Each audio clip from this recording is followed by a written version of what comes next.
Hey, what's going on, everybody? It's Jay here from Faith Evolve. This is video number 2 on my new YouTube channel, and soon to be faithevolve.com. I still have to register that domain. Nobody steal that from me now. I haven't done it yet. Probably have to do it right after this video. But anyways, the purpose of this video is to try my best to summarize the Urantia book. Now, this book I discovered on Amazon Audible last year. One day I just felt like something inside me just really wanted to learn more about spirituality and how it relates to Christianity. And those are my search terms: spirituality, Christianity. On Amazon Audible, I had a credit. I wanted to, get a book, and then I'm getting a 3-part book, and it's probably like 60 hours worth of listening, but it was worth it. And I drive an hour and a half back and forth to work, so it was perfect for me to just sit there and just listen to it and take it all in. And it's over 2,000 pages. So is it possible to me to summarize this? And this is my goal here. So open timer. Oh, look at that. It's already set to 15 minutes. My goal is to try to summarize the Urantia book in 15 minutes or less. So I literally have to sit here and go through 196 different papers or chapters, plus the forward, and try to pick out the most earth-shattering and, just revelatory stuff that I can. And of course, I'm probably going to botch some stuff, but you get the general gist of what this book's about in this 15-minute time frame. So it's already been 1:38, so I don't want to get this video to be any more than 20 minutes. So I've been talking real fast, and I'm probably going to talk real fast. Hopefully I'll be articulate and concise and well-spoken throughout this video. So here we go. I'm starting the timer right now. 15 minutes and counting. So the Urantia book. What is the Urantia book? Well, first of all, it's a book that was, at least from what we've been told, there's no authors that have been cited in this book. If you go to Wikipedia, it says there was the Urantia Foundation, which I'm on the Urantia Foundation site, urantia.org, and you see the books, you can read it there. But they claim that celestial beings working through a sleeping subject. I guess these celestial beings were, I'm not sure if the channeling is the right word, but they spoke through this guy while he was sleeping, and were answering questions. And eventually, these 196 papers formed. I think they either materialized, or the sleeping subject spoke them, and they wrote it down. I don't know the exact story, but that's the crazy beginning of this book, how it came about.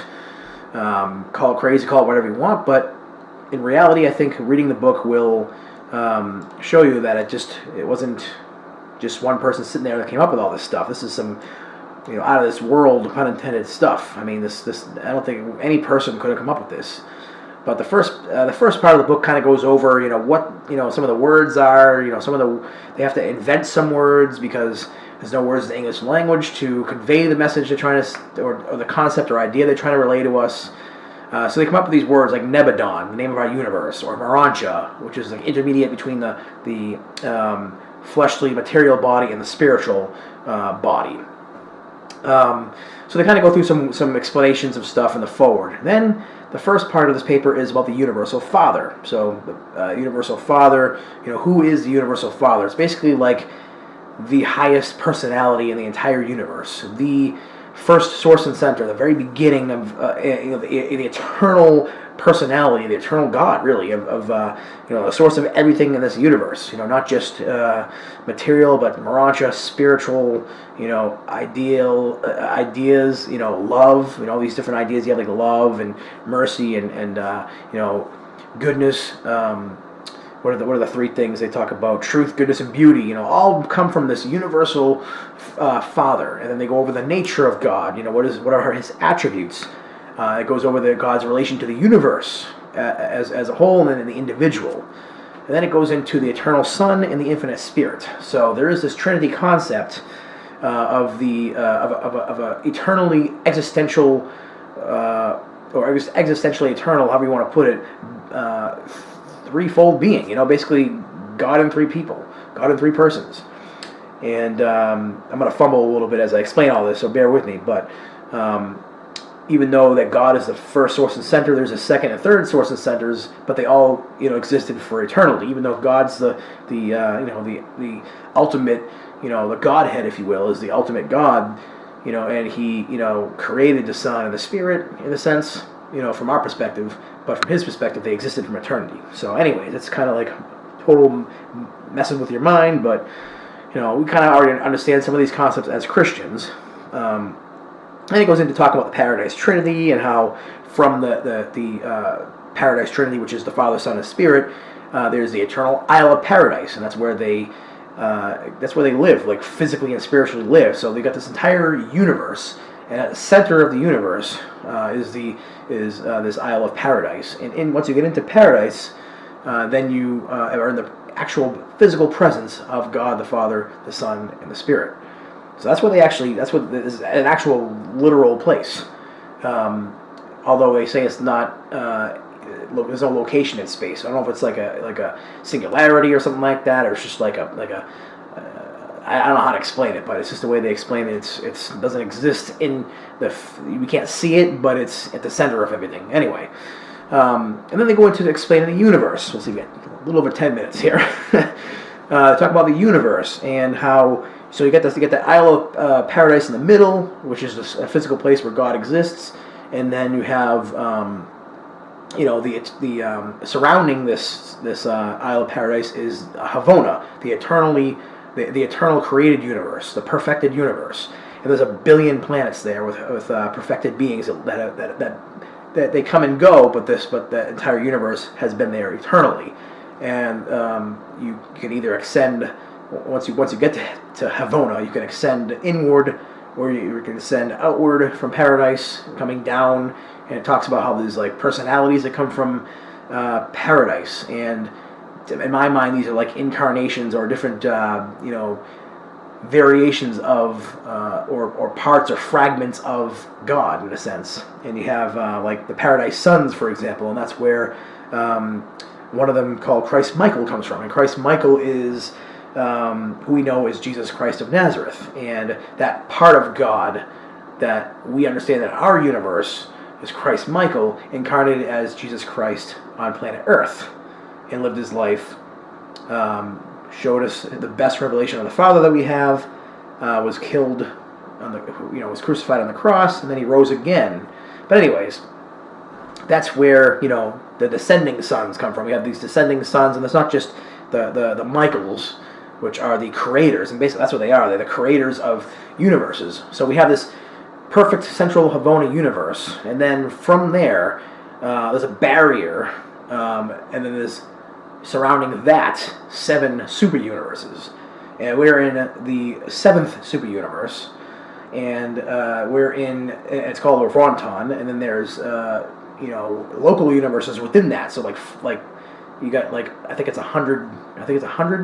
I could be wrong, but 100 local universes, or maybe it's 1,000, something to that effect. But just think of it like a bunch of local universes make up a super universe, and the local universe that we're in is called Nebadon, and every single local universe has a creator that creates it and uses different personalities to help create it, and Christ Michael is the sovereign of this particular local universe of Nebadon. So anyways, I'm running out of time here. I'm already halfway up time. So it goes on to talk about the myriads of different spirit personalities, some of them being like the angels that we know about. You got like cherubim and seraphim and stuff like that, and you got the archangels and stuff like that, and then you have other types like life carriers who essentially were used to seed this planet with a life plasm millions of years ago, and over time it evolved until it finally got to the point where it was you had mankind, and at some point during that evolution, the celestial beings thought, hey, you know what, we're ready for the next step, the next stage. And that's where we get the idea of Adam and Eve. We get the concept of Adam and Eve, where they came down. Basically, they're these celestial beings, really. Well, they're actually called material sons, but they're beings beyond Earth, aliens, whatever you want to call them. And they came down to Earth, and they were here to show us, higher forms of living and music and things of that nature, and also eventually to spread, and reproduce and spread their life plasm and their increased, abilities as beings throughout the rest of the human race. And so they kind of defaulted. They didn't do what they were supposed to do, and only a little bit of the upstepping that they were supposed to do to all the races of Earth actually occurred. So that's a kind of really huge crash course on that. But anyways, what else we got here? We got there's different personalities of the universe who have different roles. Some of them are like angels that are like our personal guardian angels. Some of them are handling the energy in the universe. Some of them actually, there's some angels that actually literally, we're not going to need spaceships, because there's some angels that literally encapsulate us and can bring us to different parts of the universe, to different planets. A big part of the Urantia book is what happens after you die. Essentially, you're kind of in like a sleep-like state, not literally, but like your soul in a sleep-like state, and you get resurrected on the mansion worlds, which is the next step in our, eternal progress as beings. And we can choose to go that way, or we can choose, you can choose eternal life, or you can choose not to have eternal life. So while you're on this planet Earth, we get what's called a thought adjuster, which is basically a fragment of the Universal Father. It's a Spirit of God living in us.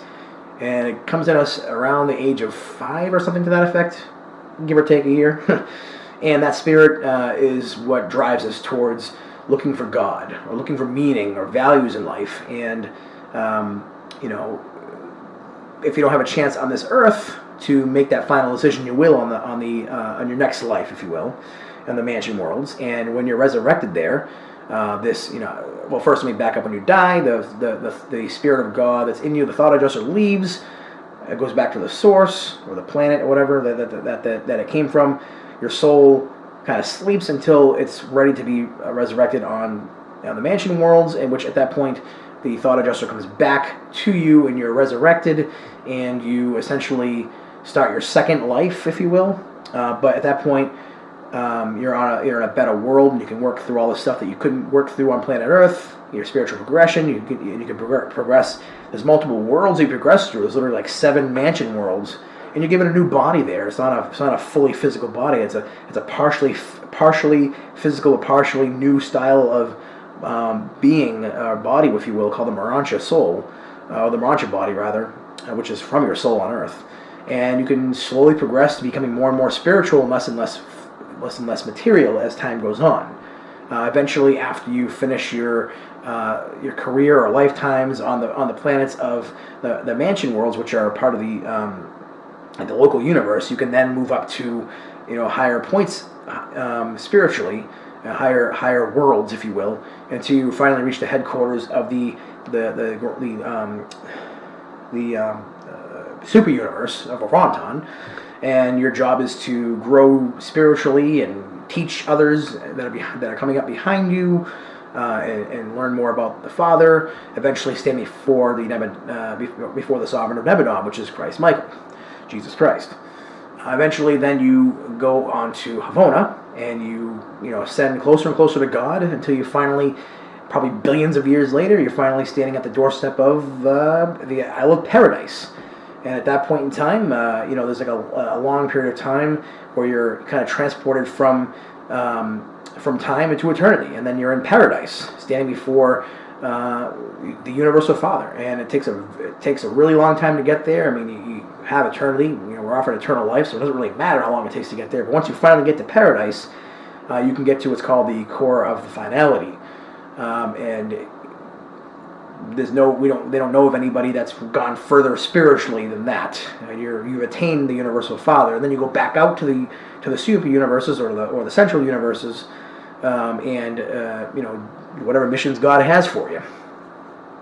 So it goes through all the different the types of planets, other inhabited worlds. It goes through different concepts of God, like God.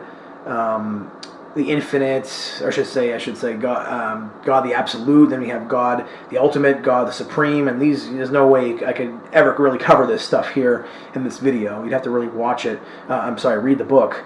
And if you keep going on, it talks about just the history of human race, how we started off as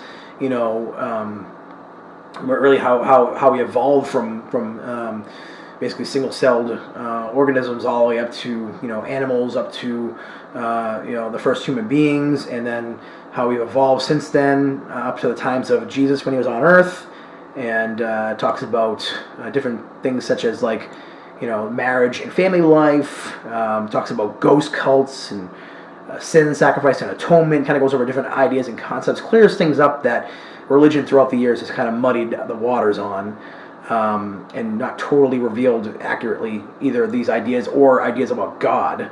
Talks about what it takes to be saved, personality survival, which I kind of briefly touched on. What do we got here? 1 minute. Oh man, this is almost impossible, but it goes on to talk about the bestowals of Christ Michael, how he had 7 bestowals. He had to incarnate himself on 7 different worlds to experientially earn his right to be sovereign of this universe. And not that he couldn't have invoked that from the very start, but he did it out of obedience to the Father. Everything he does is from the Father. He wants to do the Father's will only. And Earth was his last and final bestowal, which he came here to show us the ultimate revelation of the Father. Everything he did and said, just the way he lived his life, laid his life down. He could have left when he was right after he was baptized by John, but he decided to stay on and do more work to reveal the Father further. The ultimate act of love by going through the crucifixion and then rising from the dead, showing everybody, hey, you know what? There is life after death. So there's, I think almost a third or more of the book is all about the life and teachings of Jesus, and then it discusses how his faith, and how it's really he's the ultimate personality that this universe has ever seen.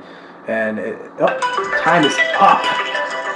Oh my gosh, and this is going to probably be like a 3-parter, but that is a real crash course. I mean, a super crash course. 15 minutes doesn't do it any justice, but I mean, I hope some of the stuff I talked about made you at least invoke some of your imagination, because this book is just absolutely just mind-blowing. I mean, it's just the stuff that it talks about, some of the concepts. I've constantly found myself going, man, that's what I always thought. I always wished or thought that. Something deep down inside told me that God really is love, and he goes, he reaches down to you first, even when you're going astray.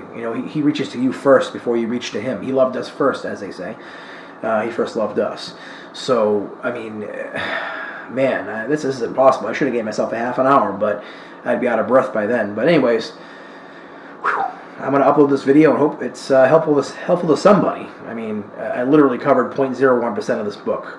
But if you don't want to sit down and read over 2,000 pages, I suggest getting the Amazon Audible books, and just in your car ride, or on your lunch break or something. Just take a listen to it. It's Have a good one, folks.